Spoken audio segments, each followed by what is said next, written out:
నమస్కారం. ఈటీవీ ప్రేక్షకులకు దీపావళి పండుగ శుభాకాంక్షలతో ఈటీవీ న్యూస్ కి స్వాగతం. ముందుగా ముఖ్యాంశాలు.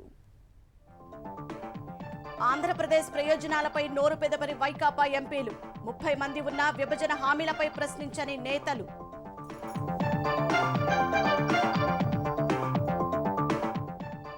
ఏపీలో తీవ్ర దుర్భిక్షంతో 1,00,000 ఎకరాల్లో తగ్గిన విస్తీర్ణం. 400లకు పైగా మండలాల్లో కరవు పరిస్థితులు. నిమ్మకు నీరెత్తినట్లు ఉన్న వైకాపా ప్రభుత్వం. ఈ నెల 27 నుంచి కులగణనకు ఏపీ ప్రభుత్వ నిర్ణయం. ప్రత్యేక యాప్ రూపకల్పన. గ్రామ వార్డు సచివాలయ సిబ్బందితో నిర్వహణ.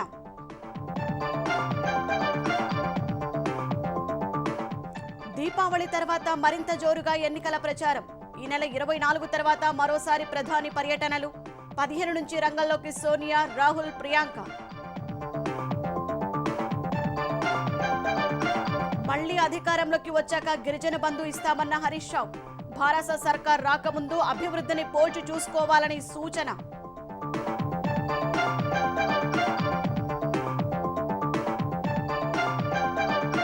ప్రపంచ రికార్డు సృష్టించిన అయోధ్య దీపోత్సవం. 22 లక్షల దివ్వెలతో కాంతులీనిన సరయూ తీరం. కార్యక్రమానికి హాజరైన 54 దేశాల రాయబారులు.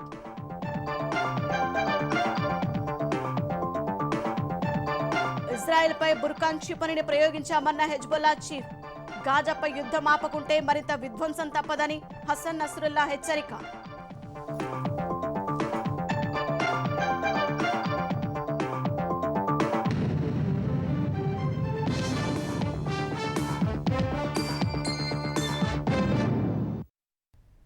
లోక్సభ, రాజ్యసభలో కలిపి వైకాపాకు 30 మంది ఎంపీలున్నా ఆంధ్రప్రదేశ్ ప్రయోజనాల విషయంలో పట్టింపు లేదు. విశాఖకు రైల్వే జోన్ను సాధించలేకపోయారు. విశాఖకును ప్రైవేట్ పరం కాకుండా కాపాడటం లేదు. రైల్వే ప్రాజెక్టులో ఏ ఒక్కటి పూర్తి కాలేదు. అమరావతి మెట్రో మాటే లేదు. వ్యవసాయ వర్సిటీ నుంచి గిరిజన వర్సిటీ వరకు ఏది పూర్తి కాకపోయినా ఎంపీలు స్పందించారు. కేంద్రాన్ని నిలదీయరు సరికదా, కనీసం ప్రశ్నించారు. ఆంధ్రప్రదేశ్ ప్రయోజనాలను కాపాడే విషయంలో వైకాపా ఎంపీలు పార్లమెంటు లోపల కానీ బయట కేంద్రాన్ని నిలదీయరు, కనీసం గట్టిగా ప్రశ్నించరు. కేంద్రం పెట్టే బిల్లులకు ఎన్డీఏ మిత్రపక్షాల కన్నా ముందుగానే బేషరతుగా మద్దతిస్తారు. భాజపా ఎంపీల కన్నా ఎక్కువగా ప్రతిపక్షాలపై విరుచుకుపడుతుంటారు. విభజన హామీల సాధనపై ఏమాత్రం చొరవ చూపడం లేదు. Visakha railway zone, metro project పనులపై కేంద్రాన్ని ఒప్పించలేకపోయారు. ఎంపీ విజయసాయిరెడ్డి ఏనాడు తన పరపతిని రైల్వే జోన్ సాధన కోసం వినియోగించలేకపోయారు. పైగా విశాఖ ఉక్కు కర్మాగారం అమ్మకానికి పెట్టినా నోరు మెదపడం లేదు. కనీసం కార్మికులకు వైకాపా ఎంపీలు మద్దతు కూడా తెలపలేదు. ఈ 4 ఏళ్లలో విశాఖ మెట్రో ఒక్కటంటే ఒక్క అడుగు ముందుకు పడలేదు. గత ప్రభుత్వం రూపొందించిన డిపిఆర్ ను మార్చి కొత్తది చేశారు. అది రాష్ట్ర ప్రభుత్వం వద్దే మూలుగుతోంది.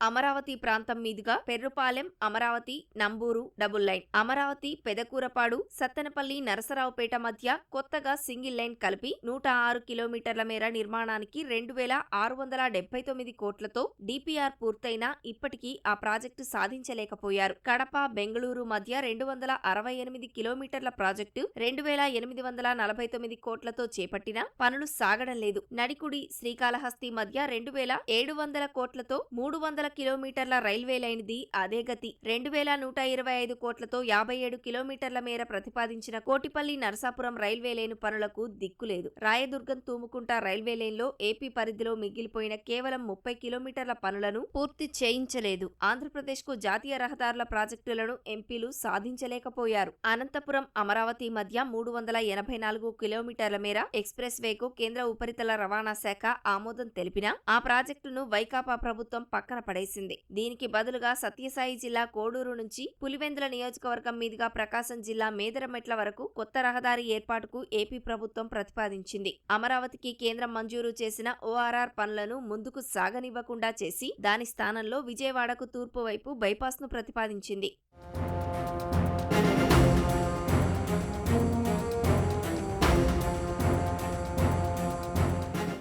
ఆంధ్రప్రదేశ్ విభజన చట్టంలో ప్రతిపాదించిన విద్యా సంస్థలను వైకాపా ఎంపీలు సాధించలేకపోయారు. ఓర్వకల్లులో ఏర్పాటు చేసిన ఉర్దూ వర్సిటీకి 8 ఏళ్లవుతున్నా శాశ్వత చిరునామా లేదు. ఇప్పటికీ అద్దె భవనంలోనే కొనసాగుతోంది. గుంటూరులో ఏర్పాటు చేసిన వ్యవసాయ వర్సిటీ పనులు మధ్యలోనే నిలిచిపోగా గతేడాది నుంచి పీజీ తరగతులు బాపట్ల, తిరుపతిలోని కళాశాలల్లో నిర్వహిస్తున్న దుస్థితి. అనంతపురం జిల్లాలో ఏర్పాటు చేసిన కేంద్రీయ విశ్వవిద్యాలయం ఇంకా జేఎన్టీయూకు చెందిన భవనాల్లో నిర్వహిస్తున్నారు. తెలుగుదేశం ప్రభుత్వం హయాంలో జంతలూరులో 490 ఎకరాలను కేటాయించి ప్రహరీ నిర్మాణానికి నిధులు ఇచ్చారు. వైకాపా ప్రభుత్వం ఆ పనులను చేపట్టలేదు. తిరుపతిలో ఏర్పాటు చేసిన IISER ఇప్పటికీ పూర్తి స్థాయిలో అందుబాటులోకి రాలేదు. విజయనగరం జిల్లా రెల్లిలో తెలుగుదేశం ప్రభుత్వం గిరిజన వర్సిటీ ఏర్పాటు చేయడమే కాక స్థల సేకరణ పూర్తి చేసి ప్రహరీ నిర్మించారు. కానీ వైకాపా దాన్ని సాలూరు నియోజకవర్గ పరిధిలోకి మార్చింది. చినమాడపల్లి, మర్రివలస గ్రామాల్లో 561 ఎకరాల భూమిని కేటాయించింది. కానీ దీనికి రోడ్డు నిర్మించలేదు. మొత్తం మీద వైకాపా అధికారంలోకి వచ్చిన 4 ఏళ్ల తర్వాత ఈ విశ్వవిద్యాలయానికి శంకుస్థాపన మాత్రం చేశారు. కానీ ఇప్పటికీ పనులు మొదలవలేదు. తిరుపతి, గన్నవరం విమానాశ్రయాలు అంతర్జాతీయ స్థాయిలో అభివృద్ధి చేస్తామన్న హామీ అరణ్య రోదనగానే మిగిలింది. రేణిగుంటలో రన్వే పొడిగించినా కేంద్రంపై ఒత్తిడి తెచ్చి అక్కడి నుంచి అంతర్జాతీయ స్థాయి విమానాలు నడిపే ప్రయత్నాన్ని వైకాపా ప్రభుత్వం సీరియస్ గా చేయడం లేదు. గన్నవరం విమానాశ్రయానికి కేంద్రం 2017లో అంతర్జాతీయ హోదాను ప్రకటించింది. ఇంటిగ్రేటెడ్ టెర్మినల్ భవన నిర్మాణాన్ని 438 కోట్లతో చేపట్టారు. ఒకేసారి 400 మంది విదేశీ, 800 మంది దేశీ ప్రయాణికులు రాకపోకలు సాగించవచ్చు. ఈ టెర్మినల్ ను అందుబాటులోకి తీసుకొస్తేనే విదేశీ విమానయాన సంస్థలు ఇటువైపు దృష్టి సారిస్తాయి. గతేడాది డిసెంబర్కే ఇవి పూర్తి కావాల్సి ఉంది. కానీ ఇప్పటికీ 60% కూడా పూర్తి కాలేదు. దీంతో గత తెలుగుదేశం హయాంలో ఇక్కడ 3523 అడుగుల మేర విస్తరించిన రన్వేను ఉపయోగించుకునే పరిస్థితి లేకుండా పోయింది. ఆంధ్రప్రదేశ్లో తీవ్ర వర్షాభావం వల్ల ఖరీఫ్లో సుమారు 30 లక్షల ఎకరాలు విత్తుకు నోచుకోలేదు. 400లకు పైగా మండలాల్లో తీవ్ర దుర్భిక్షం కారణంగా పంటలు పండే పరిస్థితి లేదు. వేరుశెనగ, వరి, కంది, పత్తి దిగుబడులు భారీగా తగ్గనున్నాయి. దాదాపు 30,000 కోట్ల రూపాయలకు పైగానే ఉత్పత్తి నష్టమున్నా సీఎం జగన్ మాత్రం ఇది కొద్దిపాటి కరవే అన్నట్లుగా నిమ్మకు నీరెత్తినట్లు వ్యవహరిస్తున్నారు. ఆంధ్రప్రదేశ్లో ఈ ఏడాది ఖరీఫ్లో 400కు పైగా మండలాల్లో దుర్భిక్షం నెలకొంది. కానీ కేవలం 103 మండలాల్లోనే కరువు ఉందని వైకాపా ప్రభుత్వం చేతులు దులుపుకుంది. రెండో విడత కరువు మండలాల ప్రకటన ఆలోచనే లేదు. రబీలోనూ కరువు వెంటాడుతున్నా, లక్షల ఎకరాల్లో పంటలు వేయకపోయినా ముందస్తు కరువు ప్రకటన లేదు. కేంద్ర బృందాన్ని ఆహ్వానించి పంట నష్టాన్ని చూపిద్దామనే ఆసక్తి లేదు. కరువు లేదని బుకాయించడం, కాదంటే కాస్త కరువే అన్నట్లుగా సీఎం జగన్ వ్యవహరిస్తున్నారు. ఒక్కో రైతు కుటుంబానికి 13,500 రూపాయలు ఇస్తున్నాం, కరువుతో వాళ్ళు నష్టపోయేదేముంది, పెట్టుబడి మేమిచ్చిందే కదా అన్నట్లుగా ఆయన ధోరణి కనిపిస్తోంది.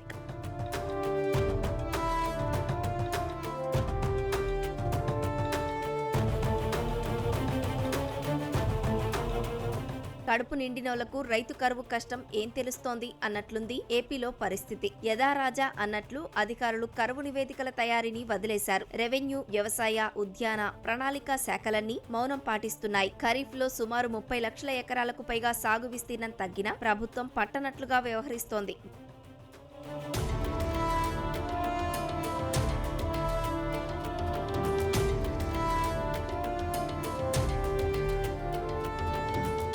వైఎస్ఆర్ జిల్లా కమలాపురం మండలం సి గోపాలపురం గ్రామానికి చెందిన రైతు 5 ఎకరాల్లో మినుము వేశాడు. ఎకరాకు 40,000 రూపాయలు ఖర్చు చేశాడు. అయితే వానలు లేక పంటలు ఎండిపోతుండటంతో దున్నేశాడు. ఈ నెల 9, 10వ తేదీల్లో 2 రోజుల పాటు సొంత జిల్లాలో ఉన్న సీఎం జగన్ కు ఎండుతున్న పొలం పరిశీలిద్దామనే ఆలోచనే లేదు. ఉమ్మడి అనంతపురం జిల్లా వ్యాప్తంగా తీవ్ర దుర్భిక్షం నెలకొన్న కేవలం 49 మండలాలనే కరువు ప్రాంతంగా ప్రభుత్వం ప్రకటించింది. అన్ని విధాలా పంటలు నష్టపోయినా పట్టించుకోవడం లేదని అన్నదాతలు ఆగ్రహం వ్యక్తం చేస్తున్నారు.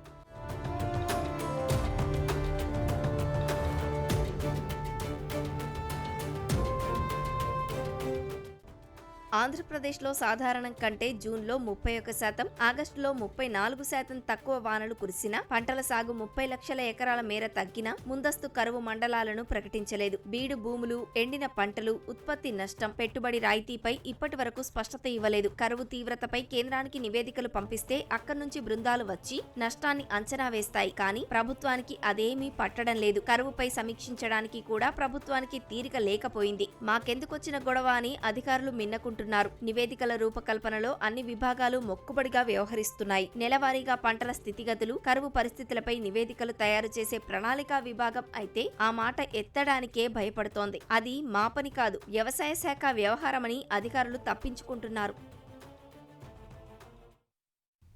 ప్రధానమంత్రి ఆవాస్ యోజన గ్రామీణ ఇళ్ల నిర్మాణంలో వైకాపా ప్రభుత్వ నిర్వాకం మరోసారి బయటపడింది. 2023-24 ఆర్థిక సంవత్సరంలో మొత్తం 197,562 ఇళ్లను నిర్మించాలని కేంద్ర ప్రభుత్వం ఏపీకి లక్ష్యం విధించగా దాన్ని సాధించడంలో రాష్ట్ర ప్రభుత్వం విఫలమైంది. కేంద్రం మంజూరు చేసిన ఇళ్లలో ఈ ఆర్థిక సంవత్సరం ఏప్రిల్-జూన్ మధ్యకాలంలో 49,391 నిర్మాణం పూర్తి చేయాలని నిర్దేశించింది. అయితే ఆంధ్రప్రదేశ్ ప్రభుత్వం మాత్రం కేవలం 2,055 ఇళ్లు మాత్రమే పూర్తి చేసింది. ఈ విషయాన్ని కేంద్ర గణాంకాల శాఖ తాజాగా విడుదల చేసిన నివేదికలో వెల్లడించింది. మరోవైపు స్వయం సహాయక సంఘాల ప్రోత్సాహం ఏపీలో అంతంత మాత్రంగానే ఉన్నట్లు గణాంక శాఖ నివేదిక వెల్లడించింది. గత ఏప్రిల్-జూన్ మధ్యకాలంలో 100 స్వయం సహాయక సంఘాలను ఏర్పాటు చేయాల్సి ఉండగా కేవలం 30 సంఘాలను మాత్రమే ఏర్పాటు చేశారు. 1,500 సంఘాలకు రివాల్వింగ్ ఫండ్ అందించాల్సి ఉండగా ఒక్కదానికి ఇవ్వలేదు. 300 సంఘాలకు కమ్యూనిటీ ఇన్వెస్ట్మెంట్ ఫండ్ అందాల్సి ఉండగా అందులోనూ ఒక్క సంఘానికి మంజూరు చేయలేదు. తెలంగాణలో ఎన్నికల ప్రచారాన్ని భాజపా మరింత వేగవంతం చేయనుంది. వారంలోపు 2 సార్లు తెలంగాణకు వచ్చిన ప్రధాని మోదీ మరో 3 రోజులు ప్రచారంలో పాల్గొననున్నారు. ఈ నెల 24, 25, 27న వేర్వేరు చోట్ల నిర్వహించే బహిరంగ సభల్లో ప్రధాని మోదీ పాల్గొంటారని పార్టీ వర్గాలు తెలిపాయి. ఈ నెల 24న నిర్మల్, ఈ నెల 25న ఉమ్మడి మెదక్ జిల్లా, చివరగా ఈ నెల 27న కరీంనగర్ బహిరంగ సభలో పాల్గొననున్నారు. అనంతరం హైదరాబాద్లో రోడ్ షోతో ప్రధాని ఎన్నికల ప్రచారం ముగించనున్నారని పార్టీ నేతలు తెలిపారు. పటాన్చెరు నుంచి ఎల్బీ నగర్ వరకు నిర్వహించేందుకు భాజపా తెలంగాణ నాయకత్వం ప్లాన్ చేస్తోంది. కేంద్ర మంత్రులు అమిత్ షా, రాజ్నాథ్ సింగ్ 3 రోజులు, పార్టీ జాతీయ అధ్యక్షుడు జేపీ నడ్డా 5 రోజుల పాటు ప్రచారంలో పాల్గొననున్నారు. ఈ నెల 17న భాజపా మేనిఫెస్టోను కేంద్ర హోంమంత్రి అమిత్ షా విడుదల చేయనున్నారని భాజపా వర్గాలు తెలిపాయి. కిషన్ రెడ్డి, లక్ష్మణ్, బండి సంజయ్, ఈటెల రాజేందర్ కూడా రోజుకు 2 అసెంబ్లీ నియోజకవర్గాల చొప్పున ప్రచారంలో పాల్గొననున్నారు. తెలంగాణలో అధికారమే లక్ష్యంగా ప్రచారం నిర్వహిస్తున్న కాంగ్రెస్ పార్టీ ఈ నెల 15 తర్వాత మరోసారి అగ్రనేతలను రంగంలోకి దింపుతోంది. 5 రాష్ట్రాల్లో ఎన్నికలు జరుగుతున్నందున ఆయా రాష్ట్రాల్లో రాహుల్, ప్రియాంక గాంధీలతో పాటు అగ్రనేతలు ప్రచారాన్ని హోరెత్తిస్తున్నారు. 2-3 రోజుల్లో తెలంగాణ మినహా మిగిలిన రాష్ట్రాల్లో ప్రచారం తుది దశకు చేరుకుండడంతో ఈ నెల 15 తర్వాత తెలంగాణపై ఏఐసీసీ పూర్తి స్థాయిలో దృష్టి సారించనుంది. రాహుల్, ప్రియాంక, సోనియా గాంధీతో పాటు ఏఐసీసీ అధ్యక్షుడు మల్లికార్జున ఖర్గే ప్రచారం చేయనున్నారు. ఇప్పటికే హైదరాబాద్ వచ్చిన ఏఐసీసీ ప్రధాన కార్యదర్శి కేసీ వేణుగోపాల్ రాష్ట్ర రాజకీయాలు, పార్టీ పరిస్థితి, తెలంగాణలో జరుగుతున్న ప్రచారం, నేతల మధ్య అంతరాలు వంటి అంశాలపై ఏఐసీసీ ప్రత్యేక పరిశీలకులతో సమీక్షించారు. ప్రచారంలో వెనుకబడిన నియోజకవర్గాల్లో పార్టీ యంత్రాంగాన్ని పరుగులు పెట్టించేలా కార్యాచరణ సిద్ధం చేశారు. సీఎం కేసీఆర్ రాకముందు తండాల పరిస్థితి, ఇప్పుడు తండాల పరిస్థితి ఎలా ఉందో ఆలోచన చేయాలని మంత్రి హరీష్ రావు గిరిజనులకు సూచించారు. మేడ్చల్ జిల్లా శామీర్పేటలో జరిగిన గిరిజనుల ఆత్మీయ సమ్మేళనంలో పాల్గొన్న మంత్రి ఆనాడు తాగునీళ్ల కోసం ఎంత కష్టపడ్డారో ఆలోచించాలన్నారు. నారాయణఖేడ్లో ఖాళీ బిందెలతో జరిగిన ఎన్నో పోరాటాలను గుర్తు చేశారు. మా తండాలో మా రాజ్యం కలను నెరవేర్చామని, అనేక అభివృద్ధి కార్యక్రమాలు చేపట్టామని హరీష్ రావు వివరించారు. మనం అనుకునే అన్ని జరిగినాయి. ఇక జరగాల్సింది ఒక్కటే ఉంది, అది గిరిజన బంధు. ఈసారి గెలవంగానే తప్పకుండా గిరిజన బంధు కూడా ఇప్పించుకుందాం. ఇంకా ఏదైనా పంచంగా మిగిలిన పోడు భూములుంటే, కొన్ని తండాలు మిస్ అయినాయి, కొన్ని గూడాలు మిస్ అయినాయి. 4 లక్షల ఎకరాలకు ఇచ్చుకున్నాం. ఇంకో 1,00,000-2 లక్షల ఎకరాలు మిగిలింటే తప్పకుండా వాటిని కూడా రీసర్వే చేసి చివరి ఎకరం దాకా కూడా పోడు భూములు కూడా ఇప్పించుకుందామని నేను మీ అందరికి కూడా మనవి చేస్తా ఉన్నా. తెలంగాణలో మొత్తం 3,26,18,205 మంది ఓటర్లు ఉన్నట్లు ఎన్నికల సంఘం ప్రకటించింది. గత నెల అక్టోబర్ 31 వరకు ఓటు హక్కు నమోదు చేసుకునేందుకు వెసులుబాటు కల్పించిన ఈసీ వచ్చిన దరఖాస్తులను నవంబర్ 10 వరకు పరిష్కరించి తాజాగా జిల్లాల వారీగా తుది ఓటర్ల జాబితాలను కలెక్టర్లు ప్రకటించారు. వీరిలో పురుషులు 1,62,98,418 మంది, మహిళలు 1,63,17,500 మంది ఉన్నారు. ట్రాన్స్జెండర్లు 2,676, సర్వీసు ఓటర్లు 15,406 మంది ఉన్నారు. నవ ఓటర్ల రికార్డు స్థాయిలో 9,99,667 మంది నమోదయ్యారు. వీటి ప్రకారం అక్టోబర్ 4న ప్రకటించిన జాబితాతో పోలిస్తే 8,85,478 మంది ఓటర్లు పెరిగారు. అక్టోబర్ 4న ప్రకటించిన జాబితాలో మహిళల కన్నా పురుషులు 28,154 మంది ఎక్కువగా ఉండగా తాజాగా దాన్ని మహిళలు అధిగమించారు. పురుష ఓటర్ల కన్నా 3,287 మంది మహిళలు ఎక్కువగా నమోదయ్యారు. ఈసారి ఎన్నికల్లో అభ్యర్థుల గెలుపోటములను నిర్ణయించడంలో మహిళా ఓటర్లే కీలకం కానున్నారు. దీపావళి పండుగను పురస్కరించుకుని అత్యధిక దీపాలు వెలిగించి ఉత్తరప్రదేశ్లోని అయోధ్య నగరం ప్రపంచ రికార్డు నెలకొల్పింది. ఒకేసారి 22.23 లక్షలకు పైగా దీపాలు వెలిగించి గిన్నీస్ బుక్ ఆఫ్ వరల్డ్ రికార్డును సొంతం చేసుకుంది. సరయూ నదీ తీరంలో దీపావళికి ఒకరోజు ముందు దీపోత్సవ కార్యక్రమాన్ని నిర్వహించడం ఆనవాయితీగా వస్తోంది. గత ఏడాది 15 లక్షల దీపాలు వెలిగించి తాను నెలకొల్పిన రికార్డును ఈ ఏడాది అయోధ్య బద్దలు కొట్టింది. ముఖ్యమంత్రి యోగి ఆదిత్యనాథ్ నేతృత్వంలో జరిగిన ఈ కార్యక్రమంలో దాదాపు 25,000 మందికి పైగా వాలంటీర్లు భాగస్వాములయ్యారు. 2017లో యూపీలో భాజపా అధికారంలోకి వచ్చిన నాటి నుంచి ఏటా అయోధ్యలో ఈ దీపోత్సవాన్ని అంగరంగ వైభవంగా నిర్వహిస్తున్నారు. 50 దేశాలకు చెందిన రాయబారులు, ఇతర ఉన్నతాధికారులు ఈ కార్యక్రమానికి హాజరయ్యారు. దీపోత్సవకు ముందు ఏర్పాటు చేసిన సాంస్కృతిక కార్యక్రమాలు ఆకట్టుకున్నాయి. ఆంధ్రప్రదేశ్ ప్రభుత్వం ఈ నెల 27 నుంచి కులగణన ప్రారంభించాలని నిర్ణయించింది. ఈ ప్రక్రియను డిజిటల్ విధానంలో చేపట్టనుంది. ఇందుకోసం ప్రత్యేక ప్రశ్నావళితో యాప్ను సిద్ధం చేస్తోంది. గ్రామ వార్డు సచివాలయం సిబ్బంది ద్వారా ఈ గణన నిర్వహించనున్నట్లు ఏపీ ప్రభుత్వం వెల్లడించింది. ఈ కార్యక్రమాన్ని సమర్థవంతంగా పూర్తి చేసేందుకు ప్రాంతీయ, జిల్లా స్థాయి సమావేశాలు నిర్వహించాలని బీసీ సంక్షేమ శాఖ సర్క్యులర్ జారీ చేసింది. దీనికి కుల సంఘాలు, బీసీ సంక్షేమ కార్పొరేషన్ల చైర్మన్లు, మేధావులు, ప్రజాప్రతినిధులను ఆహ్వానించి వారి సూచనలు పరిగణలోకి తీసుకోవాలని స్పష్టం చేసింది. వారిని ఎంపిక చేసే బాధ్యతను కలెక్టర్ నేతృత్వంలోని కమిటీకి ప్రభుత్వం అప్పగించింది. ఏపీ వ్యాప్తంగా జిల్లా స్థాయిలో 15, 16 తేదీల్లో, ప్రాంతీయ స్థాయిలో 17 నుంచి 24 వరకు రాజమహేంద్రవరం, కర్నూలు, విశాఖ, విజయవాడ, తిరుపతిలో సదస్సులు నిర్వహించాలని ఆదేశించింది.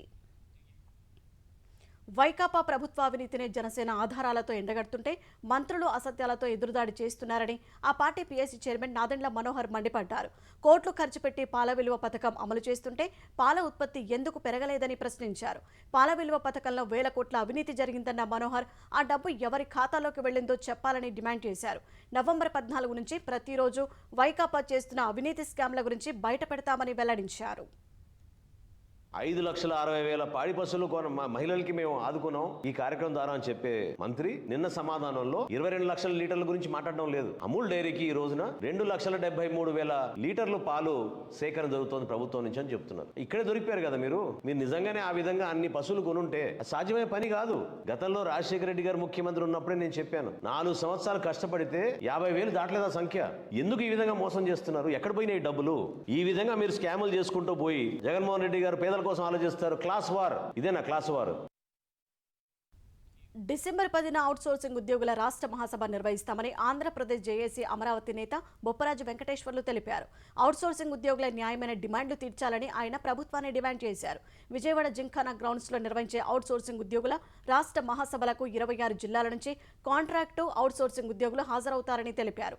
ఇదే సభలో రాష్ట్ర కమిటీ నియామకం కూడా చేస్తామని బొప్పరాజు తెలిపారు. అవుట్సోర్సింగ్ ఉద్యోగులకు సీనియారిటీ ప్రాతిపదికన ఇంక్రిమెంట్లు, సంక్షేమ పథకాల వర్తింపు తదితర అంశాలపై భరోసా కల్పించాలని ఆయన డిమాండ్ చేశారు. ఉద్యోగుల న్యాయమైన డిమాండ్ల పరిష్కారానికి అమరావతి జేఏసీ పోరాడుతుందని బొప్పరాజు స్పష్టం చేశారు.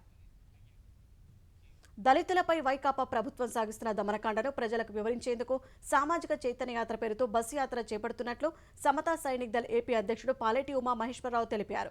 త్వరలోనే ఆంధ్రప్రదేశ్ వ్యాప్తంగా పర్యటించి దళితులను వైకాపా ప్రభుత్వం ఏ విధంగా వేధిస్తుందో వాస్తవాలను ప్రజలకు తెలియజేస్తామన్నారు. తాము చేపట్టిన బస్సు యాత్రకు ప్రభుత్వం అనుమతి ఇవ్వకుంటే ఉద్యమ భవిష్యత్ కార్యాచరణ ప్రకటిస్తామన్నారు. ప్రభుత్వం తమ బస్సు యాత్రను అడ్డుకున్నా కూడా వివిధ రూపాల్లో ఏపీలోని ప్రతి గడపకు వెళ్లి ప్రభుత్వ తీరును ఎండగడతామన్నారు.